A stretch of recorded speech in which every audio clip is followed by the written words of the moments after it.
Hola, soy Ana, alumna de segundo A de IES Las Andas. Voy a presentar un poco de la historia antigua de Vejer. Vejer estuvo poblada desde el Paleolítico y ya estaba fortificada en la Edad de Bronce. Se han encontrado cerámicas en la época romana y en el término de Vejer se ha localizado también una villa romana con ricos pavimentos de mosaico. De la presencia se podía destacar la villa del Ibero y el horno del Chorrillo. Os voy a explicar un poco de la Edad Media, que era que durante el periodo de Al-Ándalus, Vejer perteneció a la cora de Medina Sidonia, que estaba dividido por Algeciras mediante la laguna de las Andas.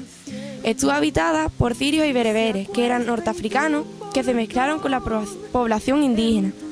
Por su situación geográfica, Vejer estuvo de una gran importancia durante el periodo del califa. Sin embargo, los restos se han encontrado de este periodo son escasos, aunque hay que destacar la puerta del castillo y la muralla que se ha fechado entre los siglos XI y XII. Me llamo Francisco Santos Relinque y yo voy a hablaros de la Edad Media y Edad Moderna y Contemporánea. Fernando III el Santo reconquista la ciudad de Vejer en 1250, el día de San Salvador. Por eso su parroquia recibió ese nombre. Mucha población musulmana permaneció en la zona ya cristiana. Sin embargo, ya la convivencia no era muy buena. En 1264 los musulmanes o mudéjares de toda la zona se sublevaron con el apoyo del rey nazarita de Granada. Alfonso X reconquistó toda la zona y obligó a los mudéjares a marcharse al reino de Granada, dejando a Vejer casi sin población. A finales del siglo XIII, Vejer fue entregada a la Orden de Santiago para asegurar su repoblación, pero no lograron atraer población suficiente. Finalmente, en 1299, pasó a formar parte del señorío de don Alfonso Pérez de Guzmán, reconocido como el Bueno. Guzmán el Bueno poseía la explotación de las almadrabas y tras la toma de Tarifa se había convertido en el dueño y señor de todas esas tierras. Pasaría a formar parte del ducado de Medina Sidonia. Edad moderna y contemporánea. A partir del siglo XVI se produce un considerable aumento de población. Se empiezan a poblar y edificar los llamados barrios nuevos como La Hoya, la Calle Alta, el Algarrobillo, la Laguna. En el terremoto del 2 de abril de 1773 se origina daño en la calle Judería y sus inmediaciones. Más de 150 casas fueron destruidas. Otros edificios como la Concepción y las antiguas casas capitulares, las ermitas de San Ambrosio y de San Sebastián y parte de las iglesias de la Merced de San Francisco no se recuperaron. En el año 638 se produce la segregación de la aldea de Barbate, del mundo matriz de Vejer de la Frontera.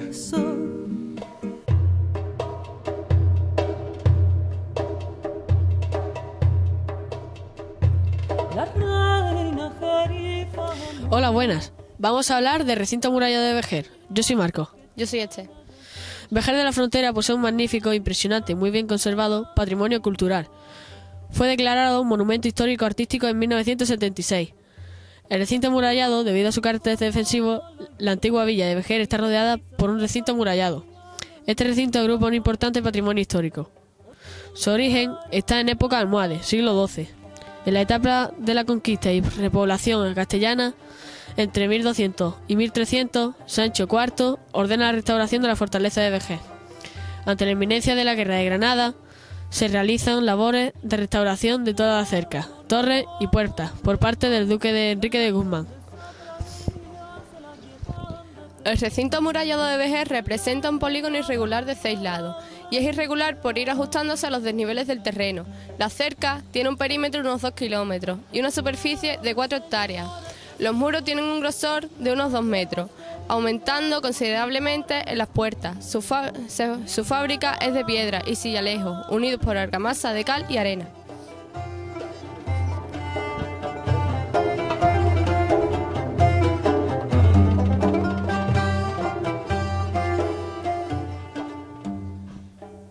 Buenos días, soy Juan Pedro Tamayo Guerrero y voy a presentaros la Torre de la Corredera. Desde la Corredera se observa en la muralla un torreón adosado a ella, la Torre de los Castrillones, de características mudéjares.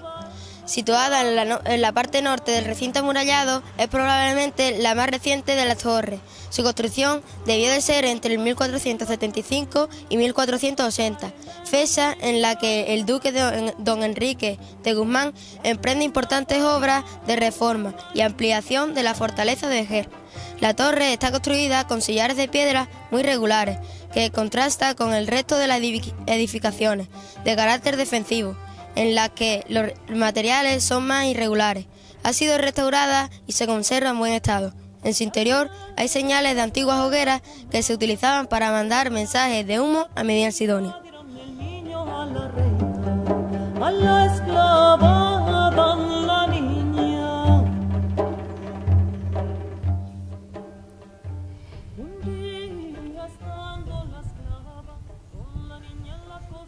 Nos encontramos en el arco de Sancho IV, conocido como el Arco de Naveda, en siglos pasados.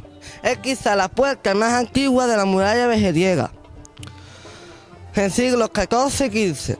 Es un arco de medio punto y sobre él hay un escudo nobiliario barroco. En 1973 se efectuaron obras de limpieza en sus paramentos y se construyó un arco ciego sobre la puerta y se le pusieron las almenas.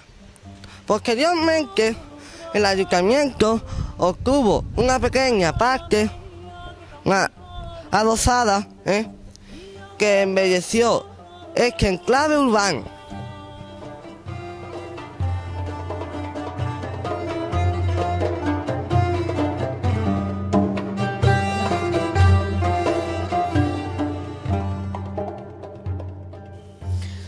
Entrando por el arco de Sancho IV nos encontramos con una pequeña plazoleta en la que se encuentra la casa del mayorazgo. En ellas se ve dos pilastras toscanas y una cornisa quebrada. En su interior hay dos patios, uno en el que vivían los señores de la casa y otro con el que se comunica la torre del mayorazgo y la muralla. Desde su altura se divisa la marisma y la ensenada de Barbate. Por eso decimos que tiene una función defensiva.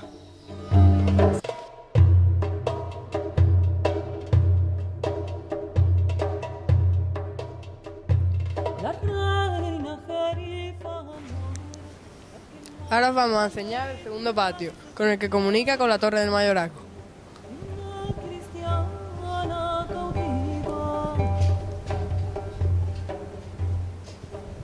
Aquí tenéis el otro precioso patio. Muy deprisa se partían, de unos iban para Francia, otros para la María.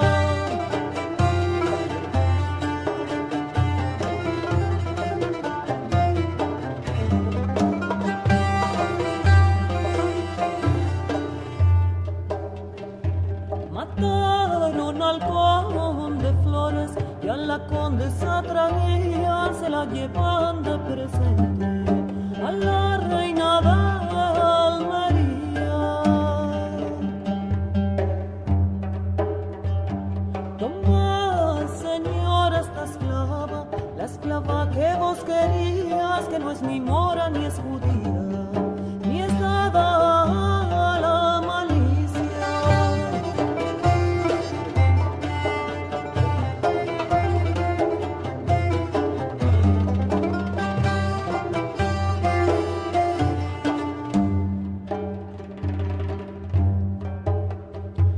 Si no es condesa y marquesa, señora de gran valía, la reina estaba preñada y la esclava estaba encinta.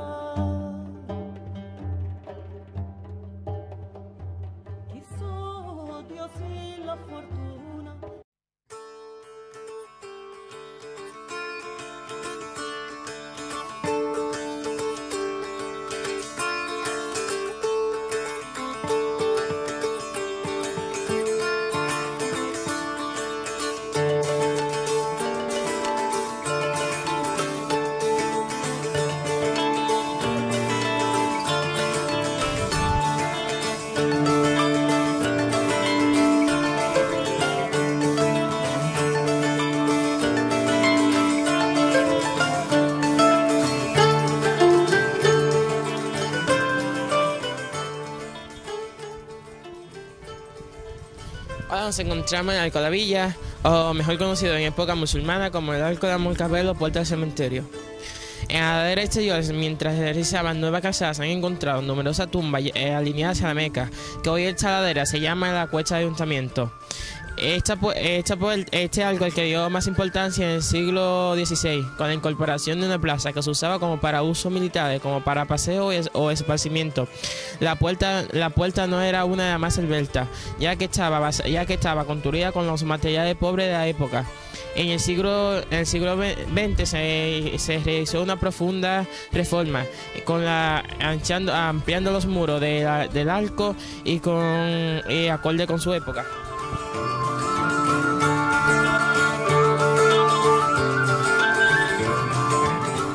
La Puerta Cerrada se encuentra en el barrio de la Judería y frente al barranco de Almaraz. Desde la altura de la pequeña torre de acceso de la Darbe y paso de Ronda, podía divisarse la costa atlántica y la marisma de Barbate. Estos dos factores, barrio de judíos y su proximidad a la costa, podían haber determinado la clausura de esta puerta desde finales de la Edad Media hasta bien entrados en el siglo XVIII. En el tramo de Puerta Cerrada, su paramento se recalzó, consolidó y limpió en el año 1967. Se reporta un arco de medio punto que testimonia primitiva puerta clausurada.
Buenos días, soy Paloma y os voy a hablar sobre el Arco de las Monjas. Siguiendo la línea de las murallas por la zona donde se ubicó la judería, hasta llegar a un quiebro, se llega a una de las más bellas estampas de las calles de Vejer, aunque nunca tuvieron una función decorativa o ornamental. Constituye una sucesión de 4 arcos de medio punto realizados en mampostería y revestimiento de ladrillo que atraviesan la calle de la Judería en perpendicular y se apoyan en el muro de la iglesia de la Concepción.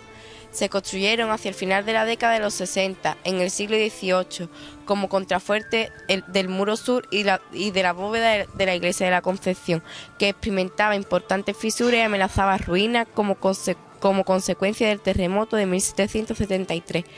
Los arcos de las monjas han sido plasmados por fotógrafos y pintores.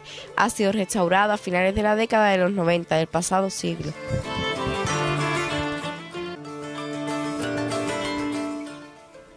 Hola, soy Manuel y os voy a enseñar el castillo de Vejer.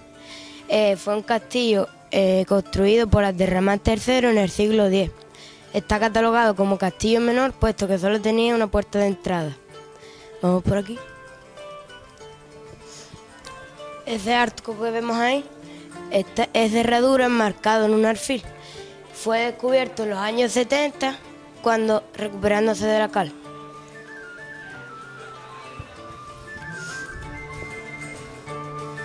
Este patio está hecho de espiga para que los caballos y las bestias no se resbalaran a entrar al interior.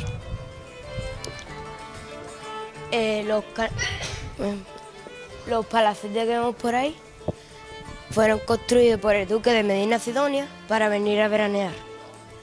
Y los calanones que podemos ver un poquito más para arriba, pues servían para recoger agua de la lluvia y almacenarlo en el aljibe, que está justo debajo de este suelo,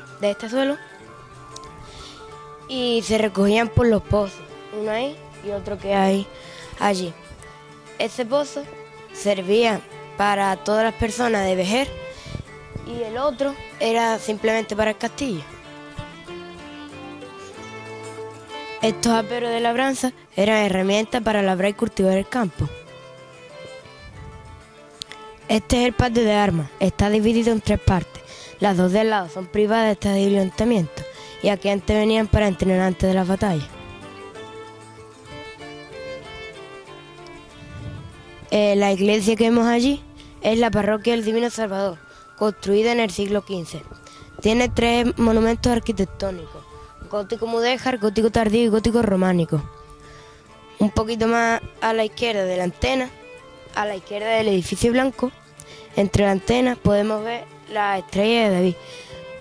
Y eso hace pensar que esto antes era una sinagoga, la iglesia.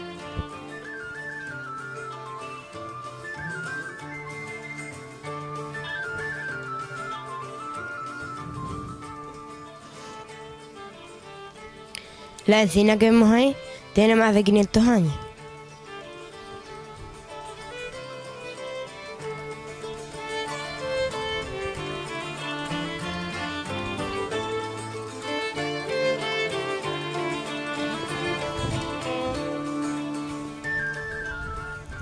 Desde aquí, cuando no hay mucha bruma, se puede ver allí las costas de África.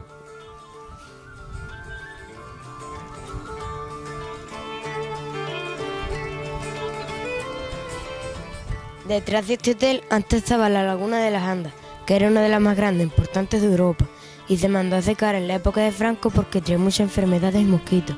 Ahora es un cultivo de arroz. La crucecita que vemos delante de la iglesia, la zona delantera, fue símbolo de reconquista de los cristianos a los moros.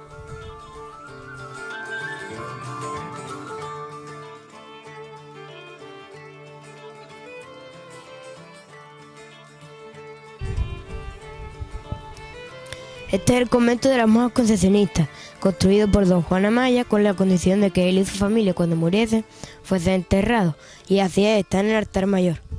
Los 3 contrafuertes y la cúpula que vemos ahí fueron construidos por el terremoto de Lisboa, que afectó a gran parte de Vejer. Al igual que la iglesia, tiene 2 grapas gigantes debajo del campanario.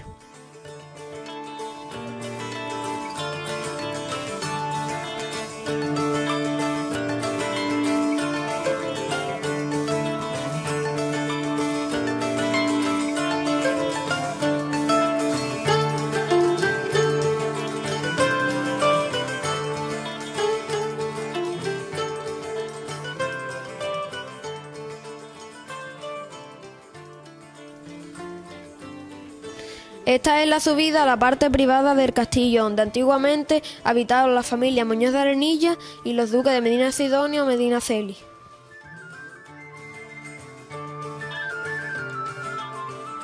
Actualmente está dividida en 2 partes privadas. Por esta puerta se accede a una de ellas, pero ahora vamos a pasar a la otra.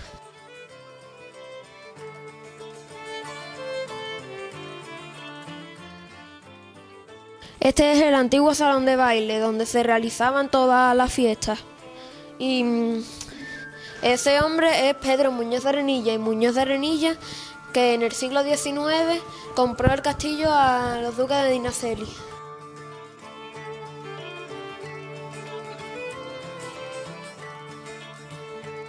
Antiguamente por aquí se accedía a la zona de servicio y a los graneros. Y estos eran los antiguos graneros.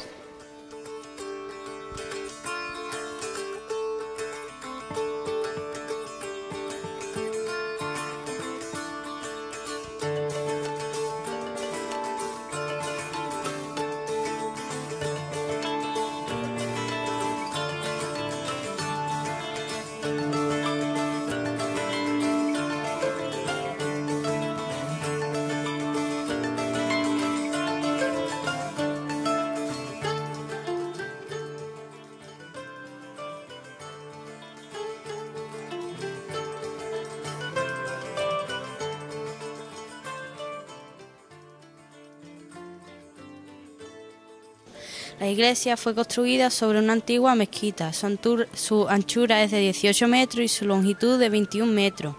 Es una iglesia compuesta por 3 naves, en las que se abren 3 capillas, siendo la central la más alta que las laterales. Las 3 naves están divididas por 3 pares de pilares rectangulares, sobre los que descansan 2 pares de arcos apuntados de estilo mudéjar. La parte más primitiva se cubre con bóveda arcaizante con punta de diamante. La cabecera de la iglesia es gótico mudéjar del siglo XIV y la ampliación es gótico del siglo XV y XVI. El retablo del altar mayor fue realizado por el maestro Francisco de Villegas en el siglo XVII en madera de cedro y bronce. La iglesia proyectada por el maestro Argüello tomó como modelo la Catedral de Sevilla. Comenzó a edificarse con la idea de reemplazar la iglesia primitiva que se iba demoliendo. El sector nuevo está constituido por 4 tramos, formado por 4 pares de pilares del más puro estilo gótico, divididos en 3 naves de mayor altura que las del templo primitivo. Las naves laterales se cubren con bóvedas de crucería y la principal con 4 bóvedas estrelladas. La diferencia entre los dos estilos son evidentes. Por dentro, los esbeltos e iluminados tramos góticos contrastan con los compartimentos segregados y oscuros del sector mudéjar. La portada principal, abierta a los pies del templo, es adintelada y quedó sin concluir. En la década de los 60 del siglo pasado se realizó una sencilla portada en piedra. Las capillas renacentistas de San Bartolomé o de los Amayas fue mandada a construir por Bartolomé de Amaya en el 1540 para enterramiento propio y de su familia. Una vez concluida la ampliación gótica de la iglesia del Salvador, se acometieron diversas obras de reparación y renovación de todo el sector mudéjar. Especial atención se le dedicó al altar mayor. En 1627 el obispo de Cádiz había encargado al escultor Francisco de Villegas el nuevo retablo que presidiría la capilla mayor. El verano de 1635 se trajo el nuevo retablo desde Cádiz, se montó en su altar.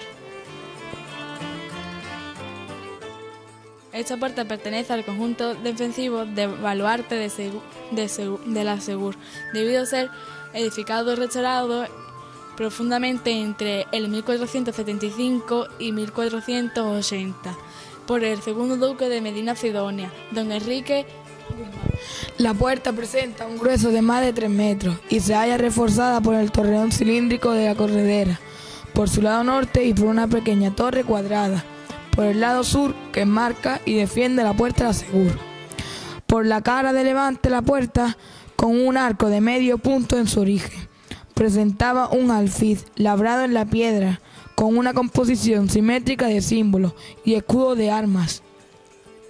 En el lado izquierdo, entre el alfiz y el arco, aparecen el escudo de los Mendoza y sobre este una Segur, hacha grande. En el lateral derecho se hallaban el escudo de armas de los Guzmanes, del duque don Enrique de Guzmán y su esposa doña Leonor de Mendoza, y otra Segur enfrentada, como símbolo del poder señorial otorgado por la corona de la casa de Medina Sidonia. El arco, que debía ser de medio punto por la cara de levante, ha sufrido modificaciones y amputaciones. Ya en la década de los años 20 y a finales de los años 30 del siglo pasado se rompió medio punto para los pasos de camiones. Se hicieron obras de pequeñas restauraciones importantes de la década de los 70, a la par que se restituyó la pequeña torre cuadrada que enmarca la puerta y se eliminaron los adosados.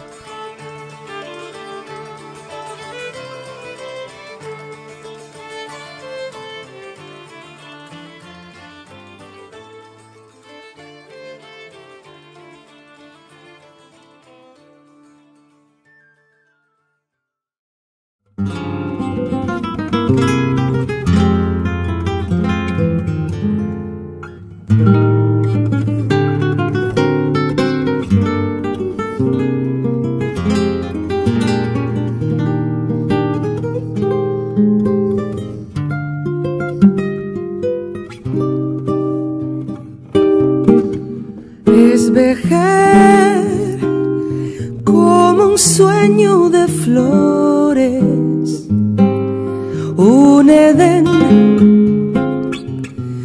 de cal y colores. Por la muralla la hiedra verde y blanco,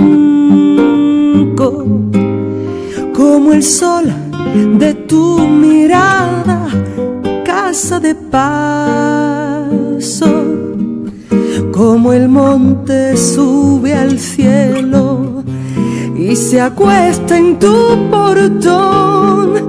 En tus brazos yo me enredo y se enreda la pasión. Media luna en mis noches y el silencio nos sorprende. Jazmín y piedra viva se prendieron para siempre.